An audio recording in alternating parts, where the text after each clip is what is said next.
Recently, I watched Jonathan Glazer's Under the Skin for the first time, and I soon fell in love with it. I was hypnotized by its mysterious nature, brooding tone, and captivating main performance from Scarlett Johansson. By the end, I wasn't sure exactly what had happened, but certain images and sequences refused to leave my brain as I continued to think about it. What stuck with me the most while I thought back on the film was the profound sense of isolation and loneliness I felt while watching it. While there are terrifying sequences and imagery, what kept returning to me were the scenes in which Johansson is alone, either emotionlessly driving in a van or wandering the Scottish countryside. While there are other characters in the film, they appear so few and far between that most of the time we are left alone with Johansson, an alien sent to our planet, experiencing humanity for the first time as she seduces men and leads them to their possible doom. The lack of answers, mixed with the genius cinematography, camera work, and Johansson's character arc, all work to create a horror mood piece on solitude and emptiness. The plot of Under the Skin is somewhat vague, but I will try to retell it as I understand it. Scarlett Johansson's character is an alien sent to Scotland disguised as a woman. Her mission is to lure men back to an abandoned apartment where they are trapped and their organs are harvested. Johansson's existence is a structured, monotonous one where she is constantly kept in line by another alien disguised as a motorcyclist. Her days and nights are spent hunting her prey, with more failures than successes. While looking for men to bring into her trap, she starts to notice the other humans around her. She notices their emotions, their kindness, but also their evil and their negativity. She finds a disfigured man who she seems to form a bond with, someone who seems to care about her as a person rather than a piece of meat. She frees him from his fate and defects from the mission, striking out on her own to either assimilate to human society or at least to better understand it. She finds another man who takes care of her, and while another connection is almost made, her inhumanness remains, and the motorcyclist stays on her trail. She then runs into the forest, where she is almost totally alone except for one man who soon tries to assault her. During the attack, he injures her, revealing the black alien life beneath the human skin. As she looks at her human face, she is set on fire and dies alone in a snowy field, where the motorcyclist cannot find her. The most important aspect of the plot to Under the Skin is how much focus there is on Johansson's alien character. She is literally not of this earth. She is separated from human society, but appears to be human. In that way, she is uniquely an other, someone who is different than everyone else, yet what makes her different cannot easily be pointed out. She is alone in that sense, as she is a singular being sent on a one-person mission. The only contact she has with one of her kind is with the motorcyclist, an emotionless being who lives only to clean her messes and ensure the mission is accomplished. Whenever Johansson does interact with other humans, it's all in service of the mission. In these early sequences, where we see how she lures men into her van, we rarely see her and the men in the same shot. They're separated by cuts, even when they are sitting in the front seat together. This shows the literal separation between them, hunter and prey, alien and human, woman and man. Yet, it also shows the emotional separation, how she is not making a connection with these men, and all they care about is how attractive she is. They do most of the talking, while Johansson simply eggs them on with vague compliments and cute responses. Whenever she realizes that a man cannot go with her, she quickly ends the conversation and returns to her stern, focused demeanor. Even within the void scenes, she is cut off from the men, where we seem to see how they view her. That is until they start to sink into the void, where Johansson and her victims are shown in the same shot, but the men are leaving the frame as she continues to maintain her spot within it. The few times that she is shown in the same frame as one of her victims is whenever they make a connection of sorts. The electrician mentions how he lives alone. Oh, you're going home? To your family? No, just myself. Just yourself? It's great. Yeah, why? Can do whatever I like. The guy from the Czech Republic lives in a tent because It's nowhere. and the guy at the club says, You know what? I'm all alone. You're all alone. Did you say much one drink? Johansson's character is literally and emotionally lonely. She specifically searches for men who are like her in that sense.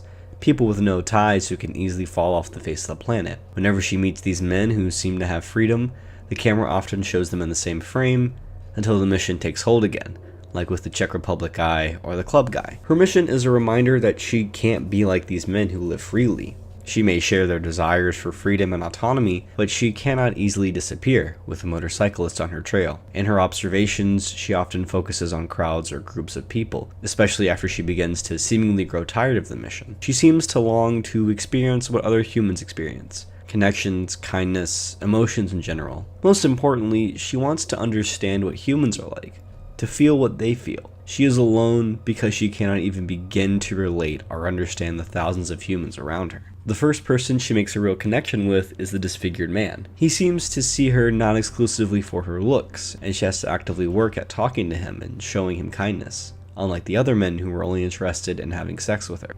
He is also distinctly an other, as his face clearly makes him standoffish and nervous. Now they share more shots, and importantly they are close together within the void, which she eventually frees him from. Within the void, the man seems to notice the alien version of her, showing that he is looking beyond her looks. Johansson's character has a moment of crisis in front of the mirror since she has felt a connection. She has found someone she seemingly cares about, a human emotion she has traditionally been confused by. So she releases the disfigured man and goes out on her own. The beginning of her journey of self-discovery is shown with the fog scene, where she is directionless, her goals are clouded, until she finds a clear path. We don't know exactly what that goal is, but the cinematography seems to suggest that she has a new mission, one of her own choosing. From this point on, we are no longer trapped in claustrophobic areas with Johansson, but instead we see the solitude found in freedom. Most of the time, she is shot from long distance, with the scenery taking up the majority of the frame. Rather than being lonely in a crowded place, she is lonely in an open field or a quiet village. The movie no longer just feels alone, we see that she literally is alone. The second connection she makes is with the man who helps her and houses her. He shows her kindness and helps her despite most likely not fully understanding who or what she is. While they try to make this into a romantic relationship, there is something wrong with Johansson's human body. I believe she does not possess sexual organs, or she might not be able to deactivate the parts of her body that initiate the abduction. Either way, this moment is another reminder that she is not human. Her human self is simply a shell for her alien self. While the shots in this section of the film are more wide open, they are emptier, possibly representing the hollowness within her, or at least how hollow her human existence is. She wants what she's seen thousands of others have, and so far her mission has been a failure. She cannot experience the positive emotions found in eating cake or sharing her life with someone who cares about her. She is once again alone.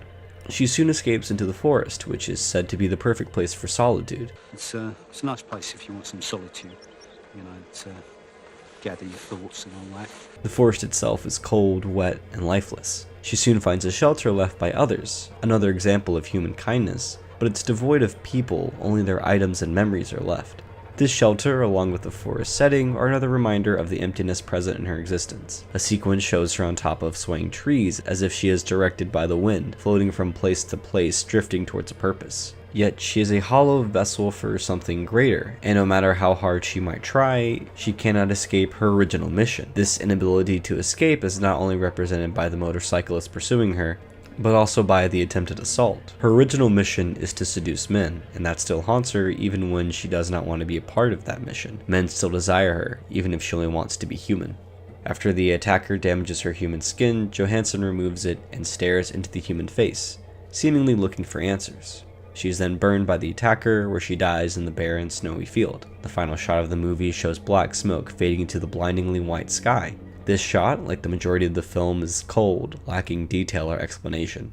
I argue Under the Skin exhibits the feeling of loneliness and solitude because everything from the cinematography to the main character to the structure and tone of the film revolve around the sensations of being alone. Johansson's character is emotionally and mentally alone throughout the entire film, and she desires to be with other people to escape her current life. But the emptiness inside her, the lack of humanity, is unavoidable. She is unique, unlike anything on the planet currently. The last one like her also died, that being the woman the motorcyclist finds in the beginning. The worst part of Johansson's solitude is that she tries to escape it, to make connections, to fulfill herself. But her very existence is empty, hollow, and cold, at least in a human sense. Ironically, Johansson experiences humanity during her mission to understand it. She experiences existential dread like us, questioning her purpose, feeling as if she is lost, drifting from one event to the next. She may not consciously understand humans, but she has experienced the same emotions. She has felt fear, love, gratitude, confusion.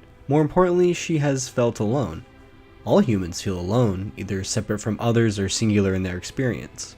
All humans question their existence, trying to discover their reason for living, in the same way that Johansson questions her mission and decides to go out on her own. In these ways, Johansson's alien is more human than she will ever realize. Yet she still feels separated from humans, as the cinematography, atmosphere, and Johansson's performance conveys. This is similar to how, despite humans sharing experiences and emotions, we all feel alone at some point. We all feel something beneath us that we hide from others, things that make us feel separate from those around us. We try to share experiences, to find someone who feels the way we do, who shares the same ideas. Life is the constant pursuit of shared experiences, and we can't share everything with everyone. We pick and choose, hiding and sharing until the day we die, where we never fully understand everyone or everything. Maybe that's why I remember the solitude, the emptiness, because that's what I experienced while watching this movie. That's what I fear in my day-to-day. I want to connect with others, trying desperately to not be alone. The anxiety that my desperation may be too off-putting, that I won't find people who I connect with, or I won't be able to maintain those relationships. The film captures the emotions and the sensations of solitude too perfectly, enough to make me obsess over it for weeks. By capturing the atmosphere of solitude through its camera work and main character arc, Under the Skin becomes a resonant and deeply human film.